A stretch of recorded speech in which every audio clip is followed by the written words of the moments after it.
Welcome to today's Global Connections program. I'm Bill Miller. What is the group Religions for Peace doing to bring a large number of the major religions and also indigenous religions around the world together to promote a better world and to help reduce conflict? My guest today is going to bring us up to date on this very interesting group and some of the activities they have underway. My next guest today is Dr. William Vendley. Dr. William Vendley, a U.S. national, has an M.A. from Mary Knowles School of Theology and a Ph.D. from Fordham University. He is currently the Secretary General of the World Conference of Religions for Peace. Dr. William Vendley, welcome to today's Global Connections program. Bill, thank you. It's a pleasure to be with you here. I appreciate you being back. We did this about 4 years ago, and That's right. It's time for an update. I know you have a lot of interesting activities underway. Let's just start off with a basic overview of what is the group Religions for Peace. When was it formed? Why was it formed? Bill, we're here in the United Nations. The nations built a mechanism for their collaboration. The religions, which predate all of our states, did the same thing with Religions for Peace. We need a mechanism that we are going to oversee, we're going to lead, in which doctrines are respected as particular to each religion, but deeply held and widely shared moral values can become the platform for common action. And Religions for Peace started in 1970, just with that formula, and has grown around the world, operating in over 90 countries, and using the already existing religious communities in partnerships with each other to tackle the big, tough challenges that our human family faces. Mm-hmm. And of course, our viewers can go to your website, www.rfp.org, to get more information. All religions have their own unique tenets. They have their values, they have their beliefs, that type of thing.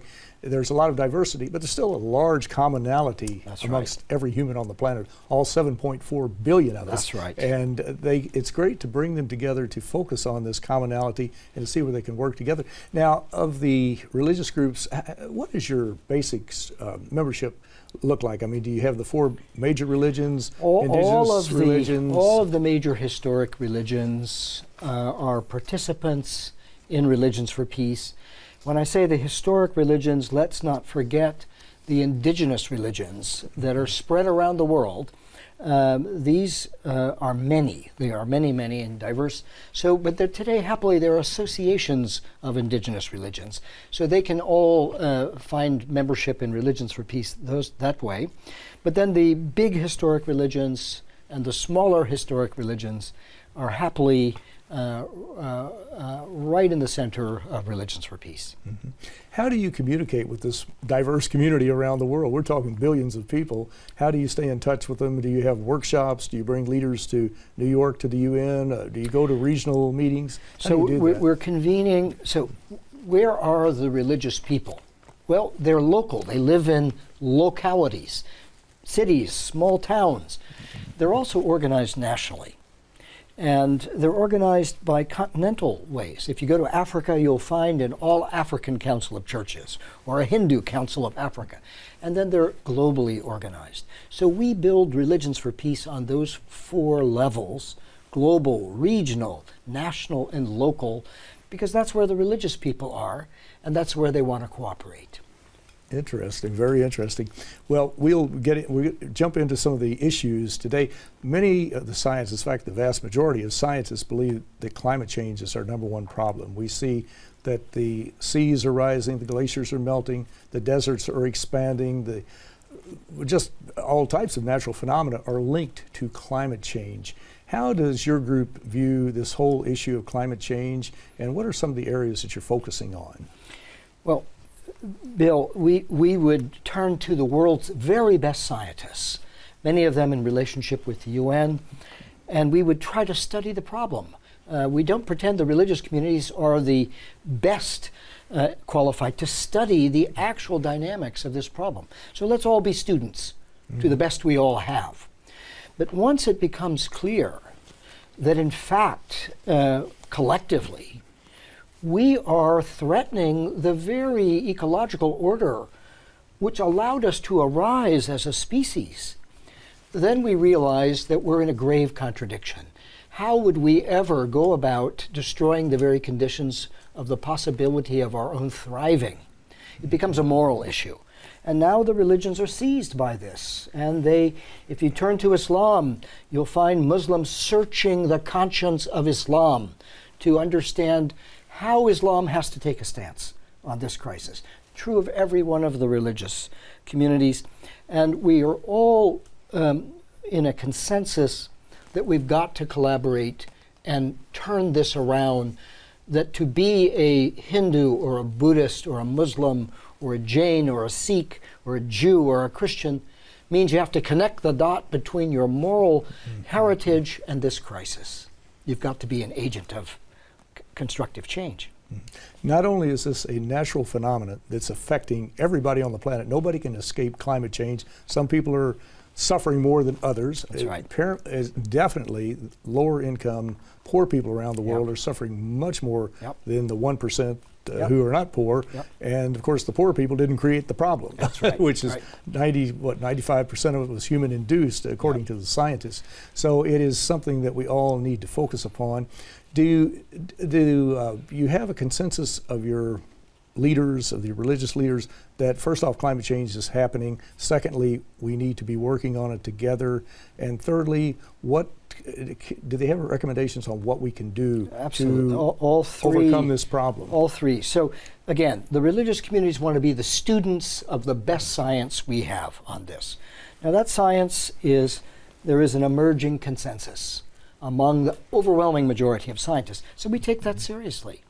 So now the question is, what kind of action is required? Well, we've got to decarbonize the way we get energy. Our global GDP is about $128 trillion a year.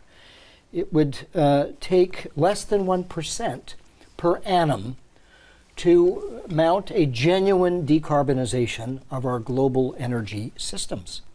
So, Bill, this means that it's technically possible. It's just going to require enormous political will and enormous communal will and personal will to achieve this. So religions know something about that, and they recognize they need to, first of all, be in the education business. This is a real problem. It's a moral problem. It's a religious problem. You've got to take it seriously. Secondly, they need to be advocates. But third, they have to green their own congregations. We want to see every congregation in the world of all the different religious traditions, not just telling, but showing how we need to live in terms of a ecologically sustainable lifestyle. And of course we've seen that we can decarbonize, we can get off of fossil fuels, we are moving swiftly away from coal, oil won't be too far behind probably, we're still going to use it for a while, but some countries are already just on the brink of being fossil fuel free. That's right. Denmark comes to mind. That's right. Costa Rica comes to mind. So there are countries out there that are doing it. That's if right. a few can do it, they're prototypes, the rest of us could. Well, that's right. That's right. And again, without being too technical, we're not paying the true cost of fossil fuels. Economists call these externalities. The real cost of damaging our environment financially, the real cost of that should be factored into what we actually pay at the pump. If it was, already the alternative fuels would be cost efficient. In other words, we're subsidizing a very expensive fuel and we don't pay its true costs because we don't pay the hundreds, even thousands of years of ecological damage that are consequent from huge amounts of CO2 going into the environment. And if we were paying $10 a gallon, we would certainly move very quickly. You'd find amazing alternatives. We'd have solar plates on our car, right up on the roof. Exactly. That's exactly right. Exactly. Well, so many of the world leaders have weighed in. I remember Pope Francis came down very strongly and had some very, very strong words to encourage people to start getting serious about this. Or you mentioned a minute ago about the ethics. You brought that term up. Are you doing anything in particular on ethical involvement with climate change or the sustainable development goals? And it's linked to the person, the Pope that you just mentioned, we're fully multi-religious. So every religion has our deepest respect, and we're looking at all the religions as allies. So we're here confronted with a common problem and trying to resolve it. But the Pope, as you mentioned, in an encyclical, which is a teaching document that the Pope can issue, has issued a call, and he's addressed this, of course, to the believers of his own tradition, but he's really addressed it to all men and women of goodwill. And he's explicitly called in his own letter, the encyclical, for interreligious collaboration on this issue. So we're heartened by that, because when the Buddhists bring forth something that's of terrific value for all of us, it only encourages the next religion to, in a sense, bring their goods forward to help all of us. What we do, Bill, is that about every 3 months, we convene in the Vatican, in the Vatican Pontifical Academy of Science. So this is an institution where Galileo was a member, and most of the Nobel Prize winners are members. But we gather with religions, the world's religions, with the UN Sustainable Development Solutions Network. These are the best development experts around the world, and Religions for Peace, and some universities. And we're looking at the ethical dimension of these challenges. They're technical problems, but insofar as it takes human effort, human will to tackle them, they're ethical challenges. And so these two are related, the technical challenges and the ethical challenges. So religions need to step up on the ethical side and to help their own believers understand that they're not being a faithful believer if they're not dealing with the very threats that impugn our human dignity and our common good. Mm-hmm. And so I'm very happy to say these are very productive, fruitful. We then go and we share them with the UN Secretary General, with heads of state. They become these pieces of work become widely available to policy groups, the European Union, the other regional intergovernmental policy fora. So this is a role that I think we can all play. Mm-hmm. And you have a large audience out there who can really make a tremendous difference, who can really make that extra effort, shall we say, in helping to help create this better world. That's but right. It's important that we all work on this together. We were talking about sustainable development, and of course that flashes us back to the Sustainable Development Goals that were adopted in September of 2015, building upon the old Millennium Development Goals. And of course there's 17 logical, measurable, achievable goals between 2016 and 2030, such as to eliminate poverty, to eliminate poverty completely, to eliminate hunger, to combat climate change. These are goals that are being coalesced around by literally billions of people and tens of thousands of organizations around the world. Rotary clubs, Kiwanis clubs, not all 17 of them, but certain ones that are of interest. That's right. Do these all come into play when you're involved with your leaders and talking about what you can do to help improve the situation in the world? Very much so. We're grateful for the work of the states to adopt these as goals. These aren't goals for any select group of people, for those who are economically impoverished or for those facing one dilemma or the other. These are goals for our human family. These are goals that apply to all of us. And they come out of the fact that we all live on a small world together. So we're encouraged and impressed that the human family, through its governments, can build a consensus that we've got to all work on this for what we'll call the common good. We're going to all thrive together, or we're not going to thrive. And this is a maturing moment for the human family. Ideally, we've always wanted this. The religions have, in their own ways, called for this. But now it's practically true, Bill. If we don't do this, we're not going to go forward in a sense of real flourishing. So we're pleased about this. We need to be stakeholders, all of us, and we simply do this. The world's religions have spent, in some cases, millennia building their religious communities. They help them pass their community through time. New generations are brought in. But that massive building that's gone across centuries puts in place a remarkable infrastructure where people gather, in many cases once a week, and they're morally oriented about how they would direct their lives. All of that is now becoming the open platform to tackle these problems in an honest way for these religious communities. Well, you're watching Global Connections Television, which is a privately funded, independently produced program. The opinions expressed on Global Connections are solely those of the moderator and his guest.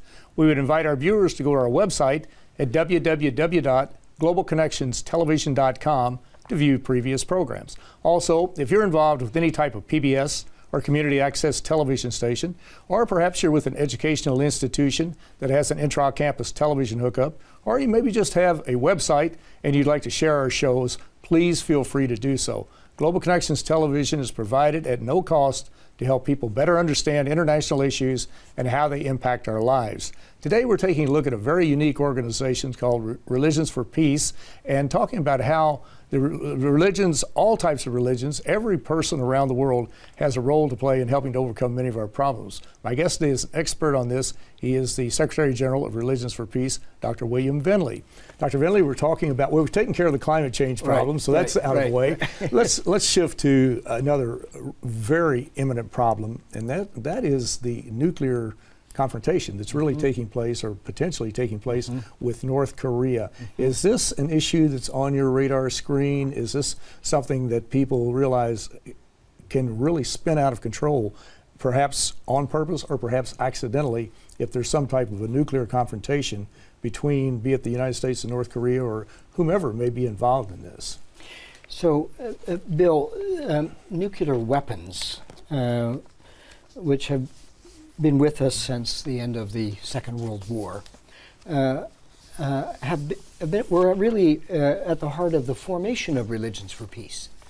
There's a general consensus that you can't kill masses of innocent people. This is prescribed by all of the deeply reflective, very realistic moral heritages that the world's religions have. So that's been an issue of growing consensus across traditions. We cannot use nuclear weapons on innocent people. They're targeted at your grandparents, your grandchildren, your brothers, your sisters, your families, hospitals, schools. There's no way not to target them to those mass populations of cities. So that's a ever more firm consensus across the different religious traditions. Now, we have them, and they're dangerous. And we are not, all of us have had little, or known people have had little traffic accidents, despite all of the safety precautions. So we face not only the danger of military use, but we face the danger of accidents, and accidents that could even be interpreted as an offensive military action. So we're in a perilous situation with these weapons. In that situation, you need confidence-building channels. And here, however humbly, the religious communities, all the people I'm presuming in religions, love their countries, have deep moral perspectives, but they're willing to reach across the table and say, that's a human being on that side of the table. They have a government, maybe I disagree with it, but that's a human being. How are we going to build those links? And ultimately, they can help the governments to solve these problems. So even though there is a political difficulty, Religions for Peace has retained a vital link with the religious communities in North Korea. And from time to time, we're able to meet in a global forum where the religious communities from the North and the religious communities from the South can meet each other. After all, they're relatives. And we are actively engaged in keeping those channels open, honest, respectful, that we're not governments and that we want good governments, all of us. But we believe that's terribly, terribly important as we speak. Those decades of connections remain robust, and we are in active communication with all the relevant parties. Exactly. And it is, some of the articles I read not too long ago, and they still be applicable, indicate that for what one nuclear submarine costs, we could wipe out illiteracy all around the world for one nuclear submarine. Russia and the United States right now are talking about rebuilding their nuclear weapons stockpile because they're getting old. They're getting antiquated. There is a chance an accident could happen. The U.S. alone is looking at $1.2 trillion. That's a rock bottom figure. It'll be 2 to 3 trillion. We know how that goes in the defense industry.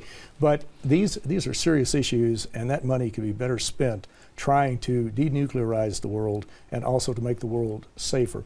Before we run out of time, though, we've got to talk about immigration. This is another major challenge. We've seen migrants flowing out of northern Africa. We see the horrific situation in Syria. What is Religions for Peace doing to help alleviate this particular problem, or to help people try to deal with it? Well, first of all, there are religious communities in the countries from which people are fleeing. There are religious communities in the countries through which they transit, and there are religious communities in the countries where they hope to settle. And so one of the things that we would do is try to build the links across those religious communities, across those countries, so they would recognize that they're all part of that drama of the refugee population, and that they all have their unique roles. But secondly, Bill, and maybe very importantly, what is operating today that makes the real problems, they're real, but so much harder, is a climate of fear. And people are frightened. They're frightened perhaps of the other people they don't know. So we have mounted a global campaign, Faith Over Fear, in which we don't just tell people, we show people. Here's a Jewish family in Germany celebrating Shabbat with Muslim refugees, and look at them. They're thrilled to be with each other. And one example after the other where the message is in the people themselves. On the one hand, one group of human beings are helping another group, but that's always a two-way street. And the people who are offering the help report to you, and their faces show you they're telling the truth, that they feel their own humanity is enriched and enlarged by being in association with these beautiful people that have had to leave their homes. So we think that's the normal human reaction. People are in need, and let's reach out an arm. And on both sides of that exchange, there's a human factor that goes right to the core of what it means to be a person. So let's drive the fear out of this phenomena. We've got to tackle root causes. Why are people leaving their homes? And then we've got to deal with the fact that even as we struggle to address those, these are real people with children. How are we going to deal with this? So we don't pretend that it's easy, but let's bring the depth of our humanity to this challenge, and not fear. This is not going to help us to solve the problem. Well, Global Connections Television is viewed by millions of people around the world, many of whom are involved with your group. In the last 30 seconds, do you have a message of peace for these people? Well, I do have a message of peace. Peace is actually the original reality itself. We grieve over the fact that we hurt each other as people. But all of our religions counsel that reality is ultimately so good that people reach and discover compassion and forgiveness within their own hearts and with their own societies.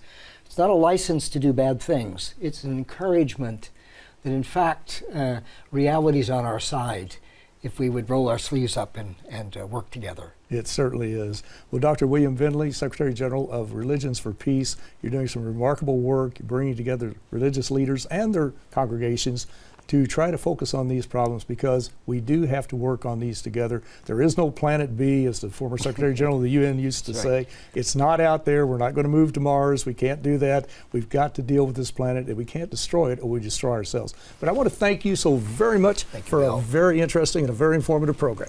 Pleasure's mine, Bill. Thanks so much. I'm Bill Miller. Thank you for joining us today on Global Connections Television.